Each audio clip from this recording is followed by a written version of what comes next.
Seguramente sepas que en el caso de que una serpiente te muerda, pues ya sabes que te tienes que poner un torniquete y además sabes que tienes que hacer una cruz con un cuchillo y tienes que succionar el veneno y luego tienes que cazar a la serpiente y en noche de luna llena hacer no sé qué cosas, ¿no? Bien, pues si esto es un poco las ideas que tenías preconcebidas, que todas las hemos tenido por las películas y por los años que tenemos, pues tenemos con nosotros a Javier Carrasco, que él me ha dicho que yo le presente como herpetólogo aficionado.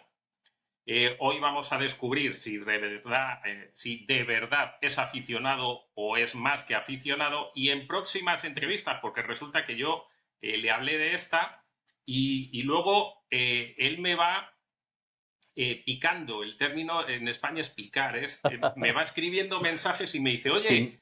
¿y si hablamos? Y entonces no quiero hacer spoiler, pero el otro día me dice que comentáramos unas cosas de las anacondas también a mí me llamó la atención de una película y tal, y bueno, estoy esperando ya, todavía no he empezado este y ya estoy esperando la otra.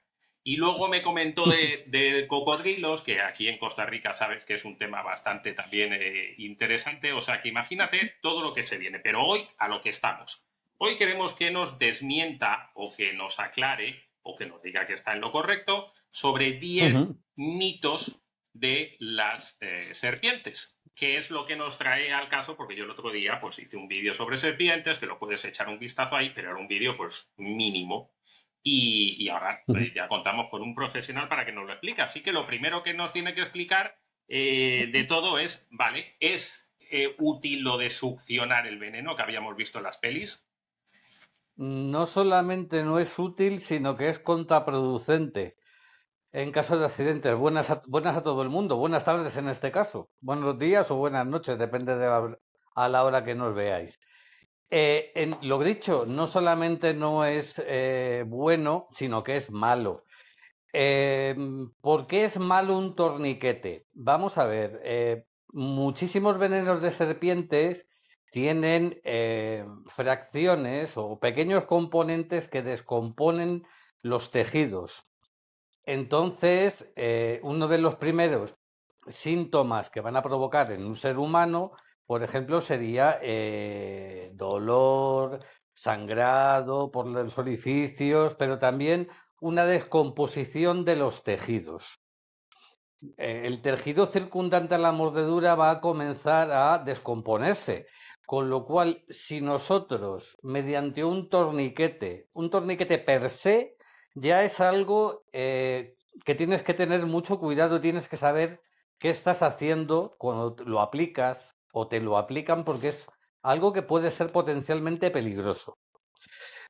Pero si ya lo aplicas a una mordedura de serpiente, eso significa que tú estás, si la mordedura ha sido en una mano, y la inmensa mayoría o muchas mordeduras son en las manos, estás dejando a ese veneno eh, encapsulado o prisionero dentro de tu brazo. Si tú haces un torniquete aquí, tú no estás dejando que ese veneno pase de este punto, con lo cual todos los componentes que causan esa necrosis en los tejidos quedan aprisionados en el brazo, con lo cual muy seguramente tú vas a perder ese brazo o vas a sufrir unos daños muy superiores a los que sufrirías bajo condiciones normales. Nunca es bueno poner un torniquete. Aparte, luego el doctor del hospital puede, en un momento de desconocimiento, aflojar ese torniquete, con lo cual el veneno sale despedido de nuestro brazo, asegurando que vas a acabar desmayado en el suelo y con unos síntomas muy feos en muy poco tiempo. Torniquete, no gracias. Bien. Eh, bueno, pues lo típico que hemos visto todos desmentido, ¿vale? Lo hemos visto en muchas películas, es normal. Entendemos también un poco que parte de esto viene también, supongo, del tema militar y es decir, los militares Sí, funcionan también. de otra manera porque Ujú, obviamente estás en guerra, supongo que uno en la guerra no levanta la mano, oye, perdón, que me ha pasado esto. Entonces, las cosas que ellos hacen o las cosas que se les enseñan a veces se desvirtúan ujú. en función de que la supervivencia viene mucho de ese tema. Sí. Yo recuerdo aquí un amigo buceador que venía de la Legión, que era buceador de combate, y Ujú, cuando vino aquí me enseñó los libros, los manuales de buceo, y a ellos los ujú. enseñaban a autodescomprimirse, cosa que los buceadores recreativos no hacemos jamás. Claro, él me explicaba, Claro. a ver, si a mí me enseñan si yo voy a poner una bomba a un barco y tengo un problema, no va a haber una cámara hiperbárica donde yo me pueda Ujú, meter. Entonces, o me descomprimo a ver qué pasa, a ver si hay suerte, o me muero seguro. ujú. Entonces, entre morirme seguro o Sí. morirme posible, pues opta por eso, Ujú, pero nosotros en la vida civil jugamos en otra línea. Algo que también en nos otra tienes que línea. aclarar, un concepto Sí, parecido a esto, Javier, hemos hablado del torniquete, nos queda lo del sí. succionar. Recuerdas en las pelis, ¿no? Agujero con el Succionar. Sí, cuchillo sí, y sí. le chupan la Sí, pierna. sí. Ocurre una cosa también que gran parte o muchísimos de los venenos de serpientes generan una falta en de coagulación sanguínea. La sangre se vuelve incoagulable, con lo cual tú puedes sufrir hemorragias internas y hemorragias que se pueden incluso exteriorizar en el cuerpo. Tú puedes llegar a sangrar por los ojos, puedes llegar a sangrar por las encías, por el recto. Entonces, hacer cortes es echarle más leña al fuego. O sea, si tú te haces unos cortes, lo primero que puedes eh, arriesgar que esa persona se le infecte, porque vete tú a saber con lo que vas a cortarle. También puedes llegar a cortarle algún tendón, también puedes llegarle a cortar una vena principal, con lo cual ya tenemos una persona que se está desangrando, con lo cual, y por otra parte, el veneno de serpiente es un mito se desplace por el cuerpo por el sistema sanguíneo. No, es que no, el veneno de serpiente, cuando uno es mordido en una pierna o en un brazo, se desplaza por el sistema linfático. Volvemos a la mano. Si tú eres mordido aquí, la inmensa mayoría de la gente cree que el veneno se queda aquí. No, el veneno no se queda ahí y se desplaza. No, no, no. El veneno ya, nada más entrar en el cuerpo, se está desplazando por tu sistema linfático hacia arriba con la intención de entrar en tu sistema sanguíneo a esta altura. Y si tú eres mordido en una pierna, a la altura de la ingle, el veneno va subiendo y los movimientos musculares que podemos llegar a hacer, por ejemplo, caminar, se dice no camines deprisa porque aceleras el corazón y el veneno va más deprisa. Vale, no camines más deprisa porque los movimientos de tus músculos en el brazo hacen que se masajea la zona y hacen que ese veneno vaya todavía más deprisa para ingresar en tu sistema sanguíneo. Entonces, si tienes que caminar, lo ideal es que te transporten, bien sea en una camilla improvisada, bien sea a lomos de una mula, una motocicleta, en una bicicleta, pero lo que menos debes hacer es ejercicio físico. Lo mejor es inmovilizar el miembro afectado y llamar por teléfono. Nuestro teléfono móvil o celular, como lo llamáis por allí en América Latina, o sea, es nuestro mejor aliado. Llamar al hospital para que la persona mordida la trasladen a un hospital lo antes posible. Eso es lo que hay que hacer. Y en caso de necesidad, aplicar el antiveneno en las dosis necesarias. Bien. Llevan dos. Es decir, casi que si Sí, te das sí, cuenta, hay películas que vemos que dices, bueno, vamos a hacer todo sí, al contrario de lo que se veía en las sí, sí, pelis sí, de los años sí, 60, 70, 50, sí, sí, sí, 80. Mira, me voy a saltar el orden que tenía porque yo tengo por aquí una sí, pregunta que dice, sí, vale, sí. Mira, remedios naturales, ya que estamos con este tema, ahora tú sí, nos has dicho antídoto, antídoto, antídoto, que es hospital, hospital, Sí, hospital. Cuanto más tiempo sí. pase entre que vayas al hospital, más posibilidades de amputación o incluso de llegar a morir. Ujú, Remedios ujú. naturales, ¿no? Que yo he oído, incluso me han contado gente, recuerdo en Colombia, Sí. un señor que estaba convencido que le había salvado la pierna, el pie a su mujer, que le había mordido una Sí. terciopelo, y tenían Ujú, era un nativo de allá, y tenía unas enredaderas sí. en la casa, y esas enredaderas las servían, y entonces él estaba convencido, de hecho sacó a la mujer del hospital y le dio esas cosas, y estaba convencido de que eso le había salvado la vida. ¿Qué hay de estos Ujú, remedios naturales y qué es lo que le pudo pasar a ese señor si es que el remedio mm, natural no funciona como yo creo para que sí. no hubiera problema? Cuéntanos. A ver, muy sencillo. Dentro de las serpientes lo primero es que no nos quieren morder. O sea, la serpiente lo primero lo único que quiere hacer es escaparse. Pero si tú por cualquier motivo te has acercado demasiado a ella, la has pisado, le has puesto un pie muy cerca, la has acosado, ellas, existe un fenómeno con las serpientes que se llama mordedura seca.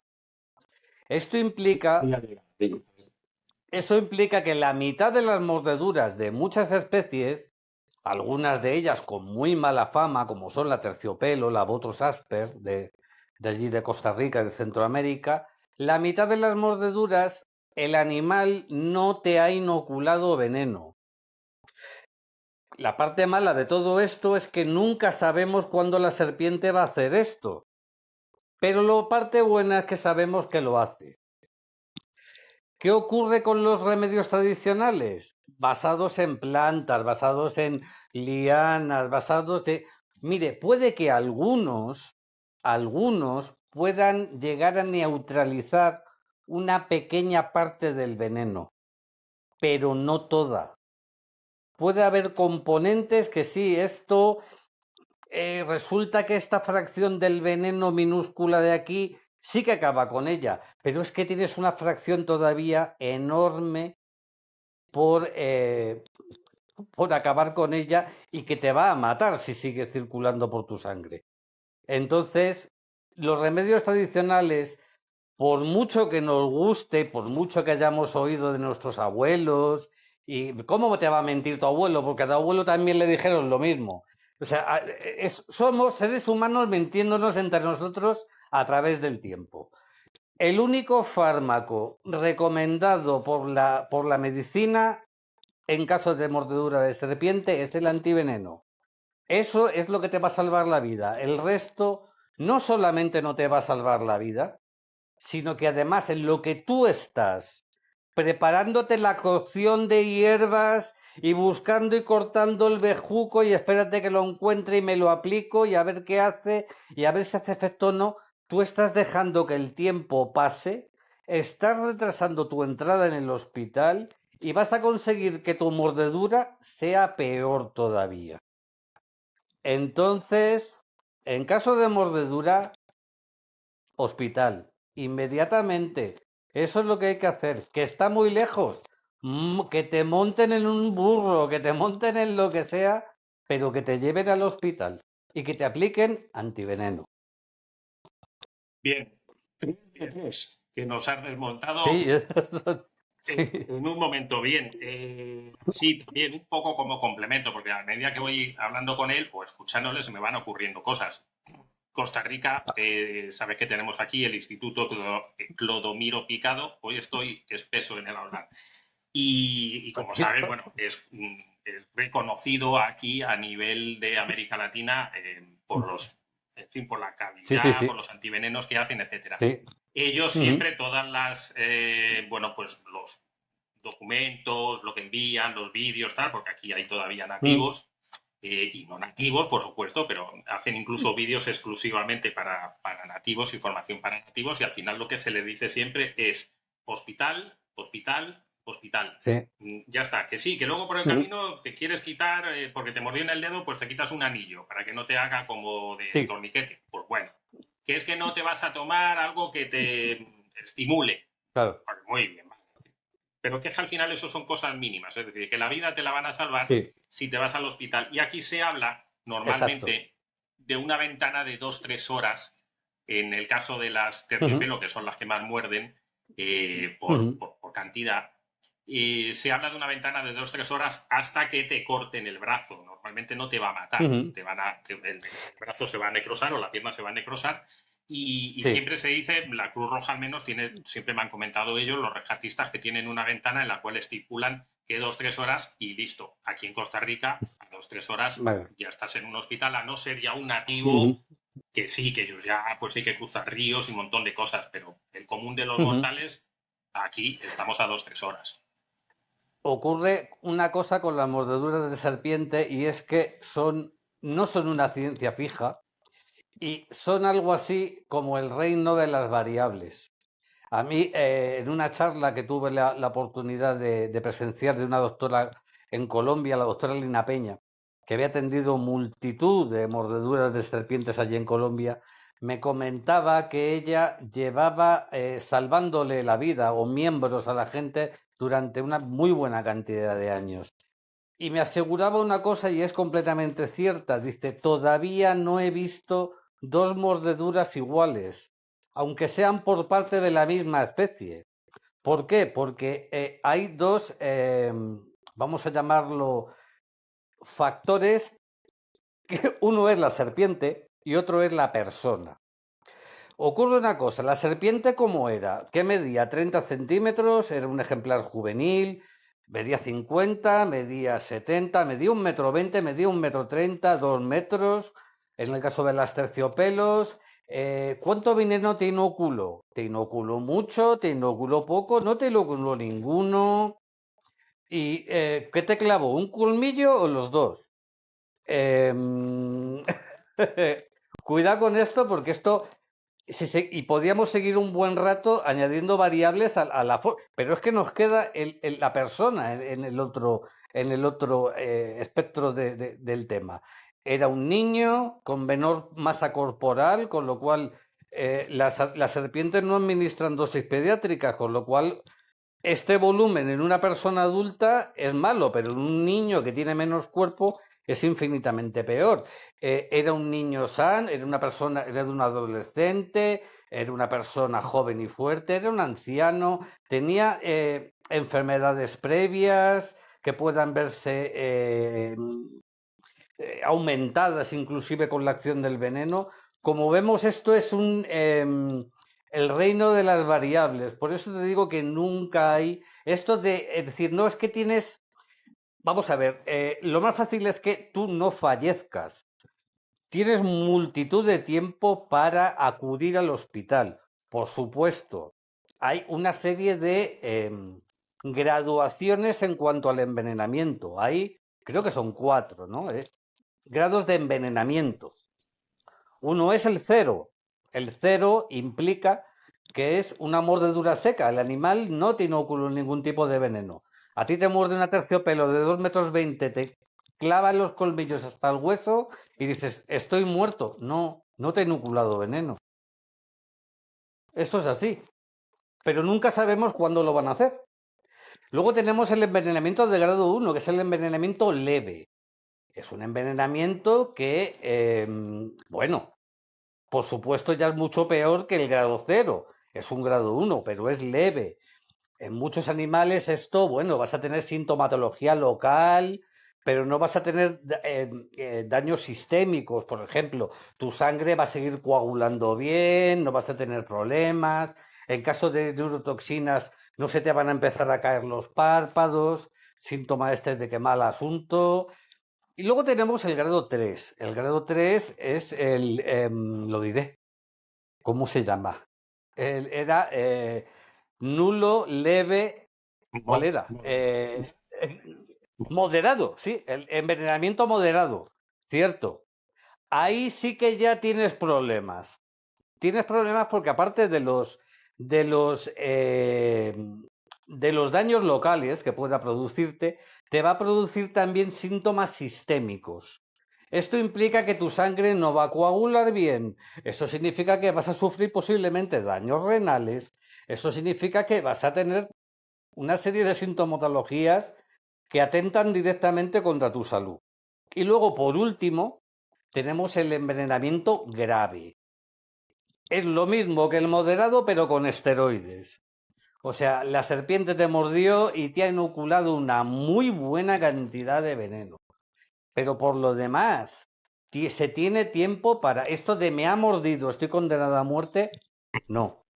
Máxime todavía en países como Costa Rica, que han invertido mucho tiempo y dinero en hacer que esto sea una realidad, que la gente se salve de una mordedura de terciopelo. Pero como verás, no hay un terreno firme en el que pisar. El doctor, las analíticas dirán lo pertinente.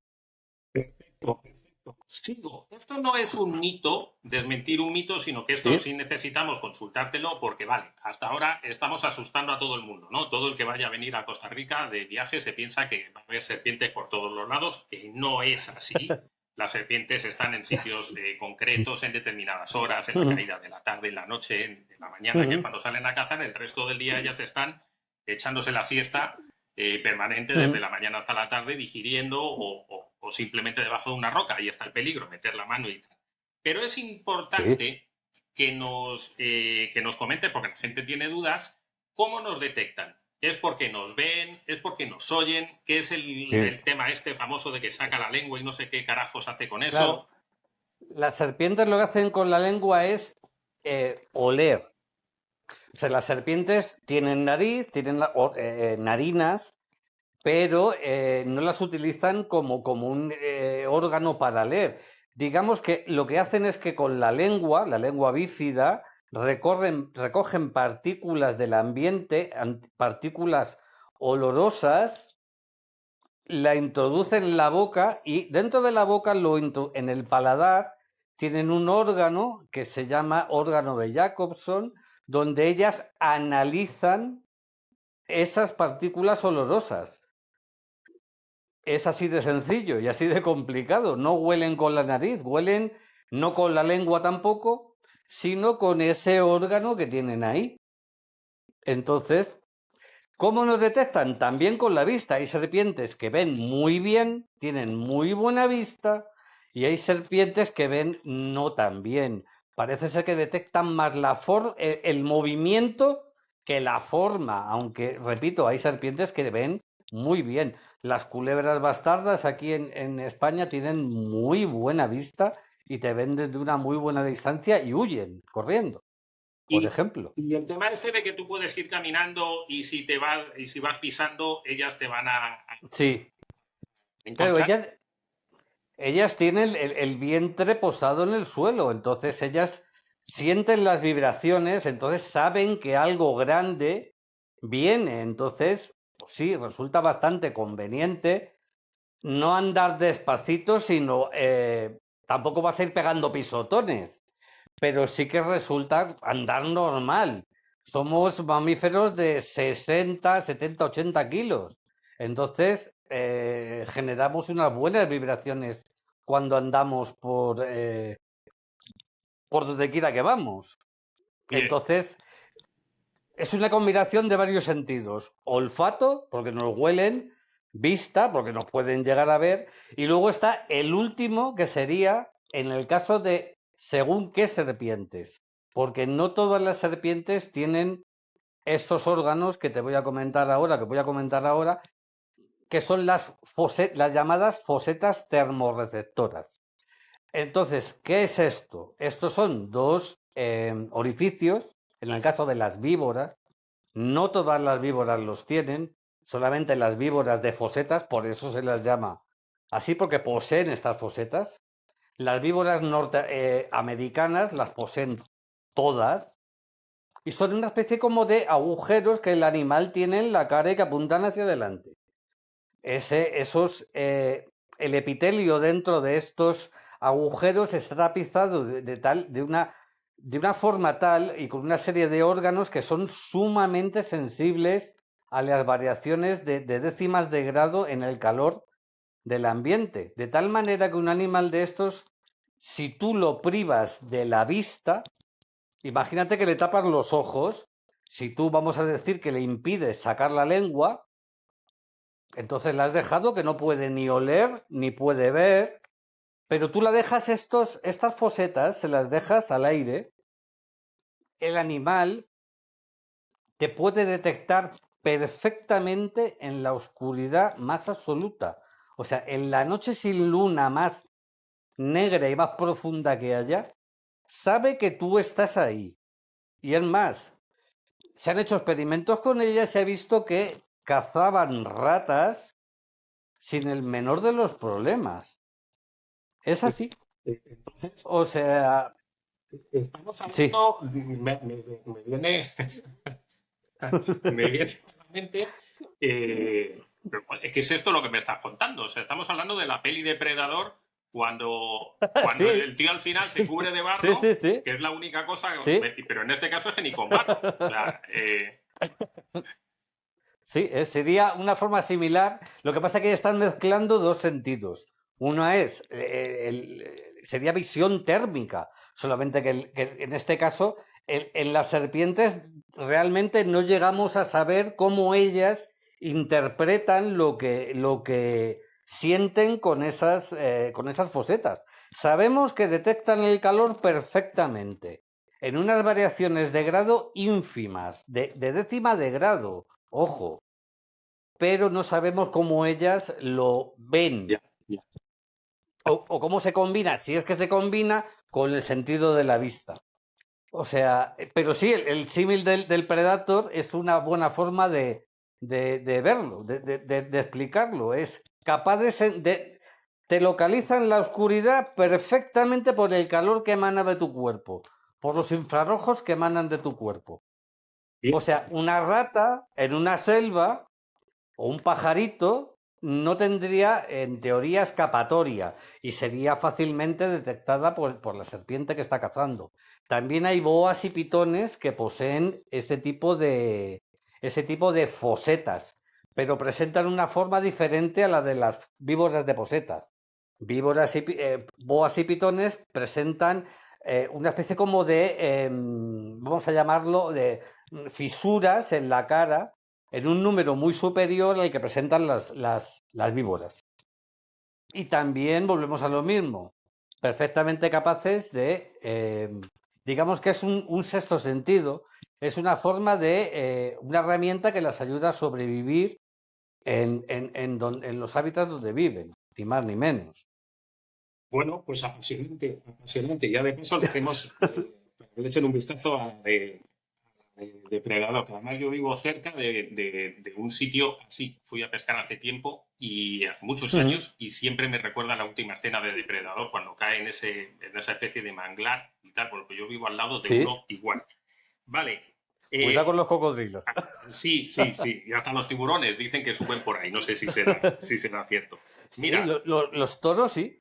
sí, sí, bueno, algún día conversamos de eso. Yo trabajé algún tiempo con Sí. Misión Tiburón con unos amigos y es apasionante donde Ujú. desoban, donde salen los tigres y algún día te cuento de Sí. eso. O al rato luego ahí me sueltas alguna pullita en el WhatsApp y me dices, oye, que también te voy a hablar de tiburones. Bien, No, de tiburones no. ok, Necesito yo clases. ok. Pero me Eh, gustan mucho.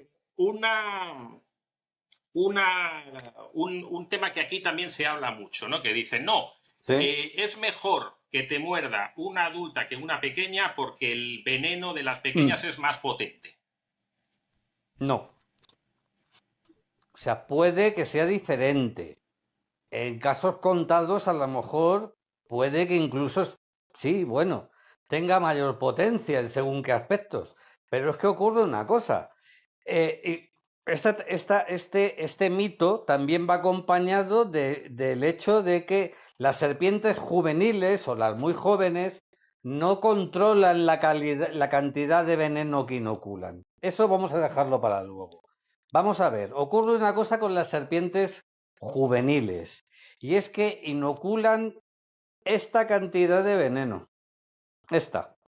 Tienen muy poco veneno. ¿Qué ocurre con una especie, con un ejemplar adulto? Que puede inocular esta cantidad de veneno. ¿Cuál es más peligrosa? Yo creo que el chiste se explica solo, ¿verdad?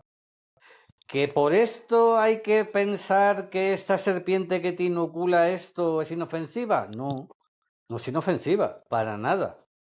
O sea, ojito, es un animal que se va a defender si tú lo acosas, con lo cual déjalo tranquilito. Aparte, muchas serpientes juveniles suelen o pueden llegar a ser incluso más, vamos a decir, defensivas. A mí no me gusta nunca emplear la palabra agresivo en materia de serpientes porque ninguna serpiente va a venir desde el árbol que está allí para morderte a ti. Si una serpiente te muerde es porque se está defendiendo de lo que ella considera que es una amenaza. O la has pisado, o te has acercado demasiado a ella, o la estás acosando, o la estás matando. O bajo ese tipo de circunstancias es cuando se producen los accidentes. Entonces, me he perdido. ¿Dónde estaba? Yo estaba también porque estoy viendo que me estaba respondiendo varias a la vez, porque Sí, luego te iba a preguntar de las agresivas, pero bueno, estábamos no, con que las pequeñas inyectan menos, sí, menos cantidad, pero que es posible que en menos algún veneno que, momento claro, metieran más, y nos estabas comentando sobre que ellas son capaces de calcular cuánto quieren medir, perdón, sí. cuánto quieren inyectar.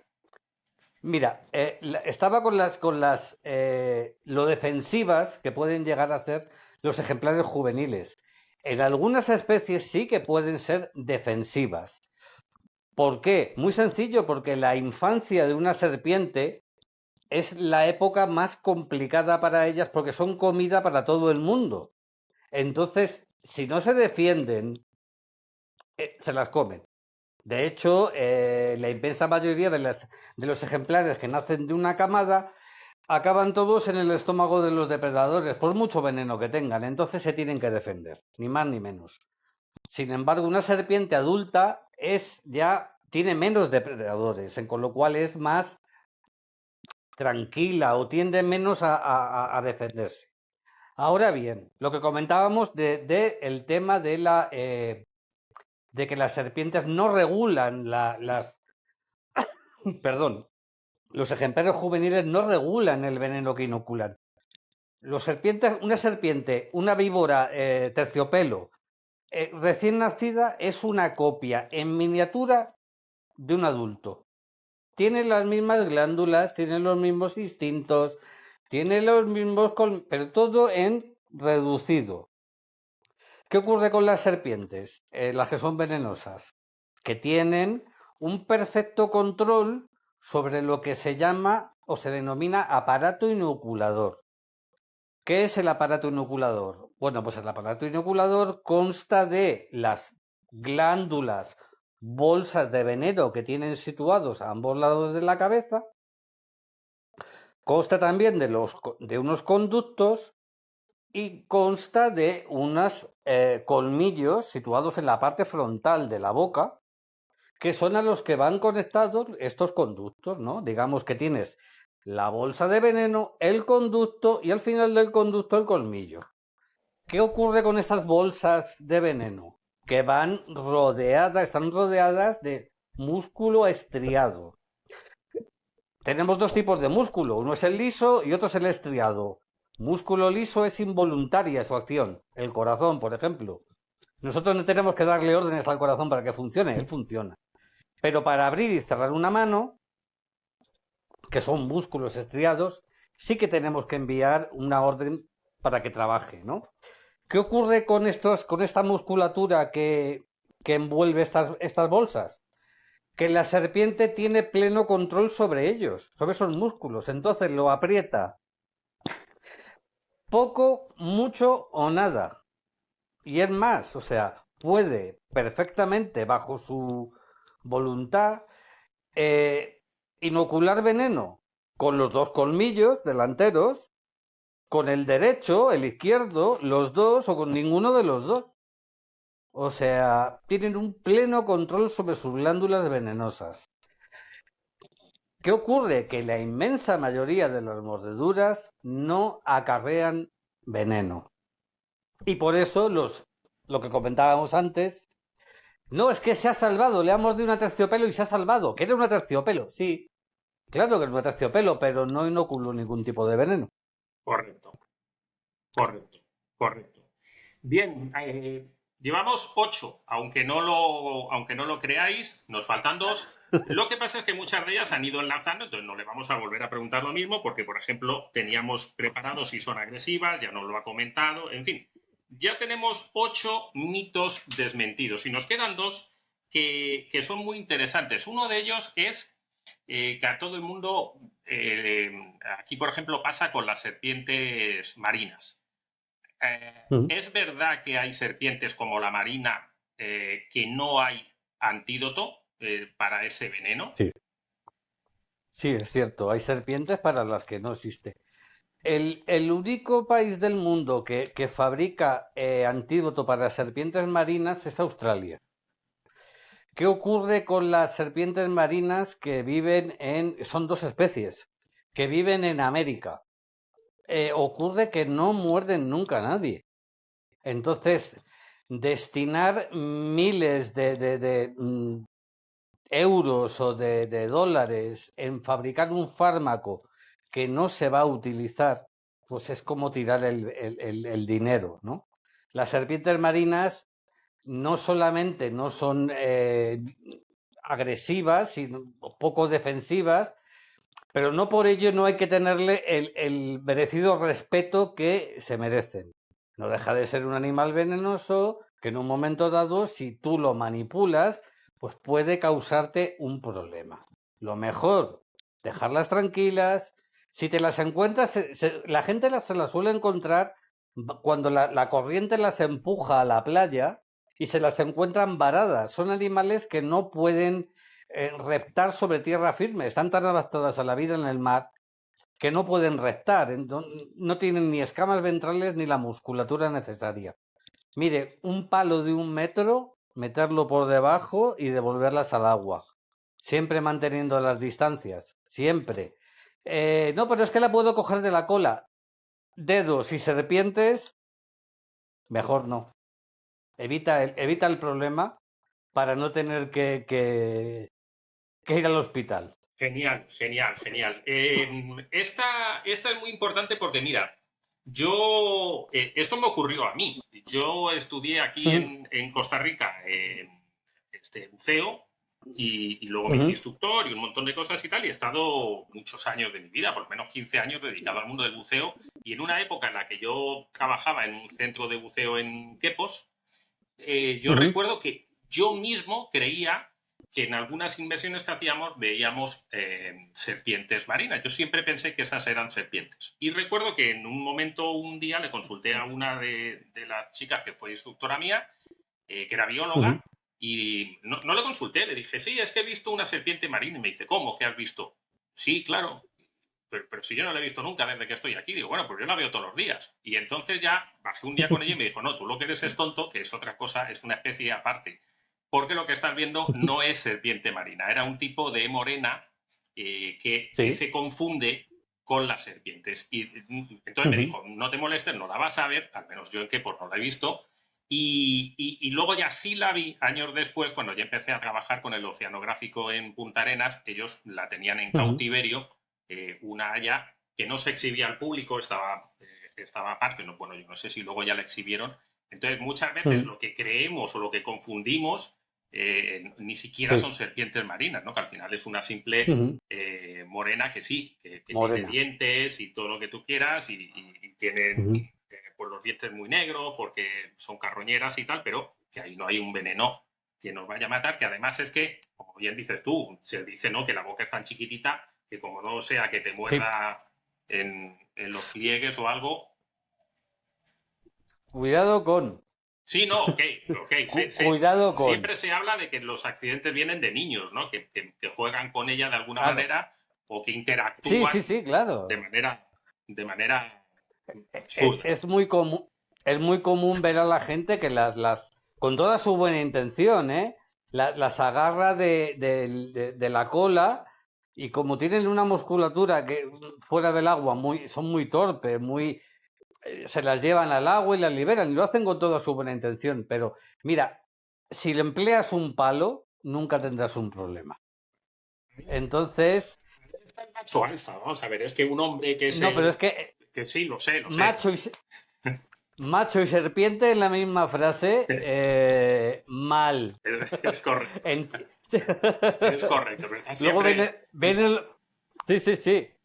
A mí me encantan las mujeres que trabajan con serpientes por una razón. Y es porque ellas siempre utilizan los órganos correctos para trabajar con serpientes. Nosotros no.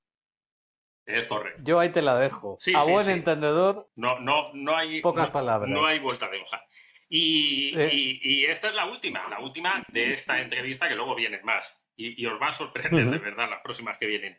Pero la última que te quería contar es lo de las serpientes voladoras, sí, que hay gente que dice, bueno, ¿cómo es esto? sí, ¿Hay serpientes voladoras? sí. Bueno, hay serpientes planeadoras. A ver, vamos a ver. Uno, cuando ve una serpiente, siempre puede pensar, decir, bueno, esto básicamente es un animal que ha hecho un papel muy pobre en la evolución, ¿no? No tiene patas, es un animal que no puede tampoco desplazarse muy deprisa. Entonces, es un milagro que sigan entre nosotros. Y pensar así es un craso error. A ver, tenemos serpientes que viven en cada uno de los hábitats que el planeta Tierra genera, prácticamente. Tenemos víboras que viven cerca del círculo polar ártico en Europa. Tenemos serpientes que viven en los bosques de Europa o de Norteamérica, bosques muy fríos. Tenemos serpientes que viven en las selvas tropicales. Tenemos serpientes que viven en el mar o en zonas de agua dulce, en zonas como lagos, ríos, pantanos. Pero las serpientes marinas han llegado a modificar tanto su morfología que poseen una glándula excretora de sal debajo de su lengua. O sea, como ellas ingieren pescados, se alimentan de peces, llega un momento que tienen que ingerir agua salada forzosamente. Entonces, para liberar al organismo de ese exceso de sal, ellas han desarrollado una glándula excretora abajo de la lengua, con la cual expulsan el exceso de sal de su organismo. Las iguanas marinas de las Islas Galápagos la expulsan por la nariz, expulsan unos chorros de solución salina. Y aquí viene la mejor y la que más te va a gustar de todas. Las serpientes marinas, las verdaderas serpientes marinas, hay dos. Hay unas que sí que salen a tierra firme, hay otras que no. Las que no salen a tierra firme, esta te va a encantar, solamente beben agua cuando llueve. Eso sí que, imagínate eso, ¿eh? El agua el agua dulce de la lluvia, como pesa menos que el agua salada, se deposita en la superficie del agua, del mar, hasta que se diluye. Esa es el agua que beben las serpientes marinas. Imagínate el nivel de adaptación que hace falta para todo esto que te estoy contando. Luego, aparte, las escamas ventrales de su estómago se han reducido completamente, apenas tienen escamas ventrales, con lo cual no pueden restar en tierra firme. Y luego también, otra adaptación adicional es que las colas se han aplanado en forma de remo para poder desplazarse por el agua firme. Con lo cual, las serpientes son animales bastante exitosos dentro de la naturaleza y bastante curiosos de estudiar. La verdad que siempre vas a aprender una cosa nueva y la gente que tiene miedo a las serpientes es porque ha estudiado poco, las ha estudiado poco, porque lo único que escuchas son cosas negativas. A poquito que tú empiezas a rascar un poquito en la superficie, vas a descubrir un mundo fantástico con las serpientes. Nos han dejado con la miel en la boca. Creo que Sí, te has ido por un lado y todavía no nos has sí, contado de las cierto. voladoras, planeadoras. Sí, cierto, cierto.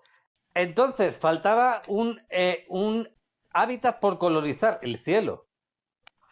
Pero bueno, no podemos decir que las serpientes planeadoras han colonizado el cielo, pero sí que están en la tarea de Estar en ello. hacerlo. Están en ello, ¿no? Entonces, ¿qué ocurre?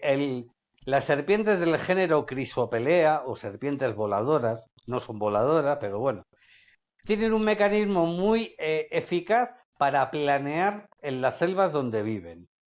¿Qué es lo que hacen? Esas serpientes viven en los árboles, árboles que miden 30, 40, 50 metros de alto. Imaginemos que un depredador sube por el tronco, la ve y se la quiere comer. ¿Qué hace la serpiente? Se lanza al vacío desde una rama, se lanzan al vacío y si esta es su columna vertebral y estas son sus costillas, la serpiente lo que hace es que abre sus costillas y genera aquí una superficie cóncava en su estómago que atrapa el aire cuando ellas van descendiendo. Esto, unido a unos movimientos que hacen serpenteantes en el aire, las da la capacidad para no caer como un plomo y matarse, e incluso sí que les da la capacidad para dirigir la trayectoria que quieren. Si quieren llegar a aquel árbol, pueden llegar a apuntar bastante bien y llegar a alcanzar el árbol. Entonces sí que hay serpientes que planean. Y son varias, no una, son varias. Bueno, pues yo estaría aquí horas. Es lo bueno de tener este canal, que al final hablas de cosas que te gustan y que yo estaría horas. Pero bien, cumplimos lo prometido. Estos eran los 10 mitos de las serpientes. Repito que vamos a hablar después de un tema de las anacondas, que te vas... Al menos yo es que tengo un montón de cosas que preguntarle ahí. Mucho. Ahí sí que hay mitos. Ahí, yo, en fin, lo vamos a dejar ahí porque tenemos que hablar de eso y tenemos que hablar de una película y tal. Y luego está el tema de los cocodrilos, que yo creo que también va a ser muy interesante. Pero eso es para más adelante. Javier Carrasco, herpetólogo aficionado, decíamos al principio. Bueno, pues tú decides ahora si de verdad es aficionado. Aficionado. O, de tercera regional. Bueno, los venenos de las serpientes, hay 4 envenenamientos, como nos ha contado, el 0, el 1, el 2 y el 4. Yo creo que estás en el 3, por lo menos, de conocimientos de herpetología. Yo estaría en el 0, No. 0.5. En esto no se termina nunca de aprender. Nunca se termina. Es la parte bonita que tiene todo esto. Es correcto. Que nunca terminas de aprender. Es correcto. Pues como todos sabéis ya, siempre la despedida viene de parte de la persona entrevistada, así que micrófono para ti, para que te despidas hasta la próxima. Bueno, pues creo que ha quedado claro que las serpientes no son esos animales malignos que las películas y mucha gente intenta hacernos creer que son. Son animales bastante nobles, bastante dignos y que no muerden o no se defienden si no hay necesidad. Pero nosotros somos la especie pensante. Una serpiente tiene un cerebrito así de pequeño. Nosotros tenemos un cerebro de 2 kilos de peso, con lo cual nos corresponde a nosotros protegernos de las serpientes utilizando botas o calzado adecuado. Por ejemplo, en Costa Rica, yo espero visitar ese país el año que viene y una de las cosas que tengo que hacer es comprarme unas botas de altas de goma, unas botas de hule, como las llaman allí, para visitar la selva. Entonces, la mejor opción, la protección. El saber que no tienes que atacarlas y dejes de dejarlas en paz y tienes que protegerte las piernas y mirar dónde pisas y mirar dónde pones las manos. Nunca en sitios donde que tú no veas. ¿De acuerdo? Gracias por haber estado ahí. Nos vemos, nos oímos en un próximo. Un placer. Gracias a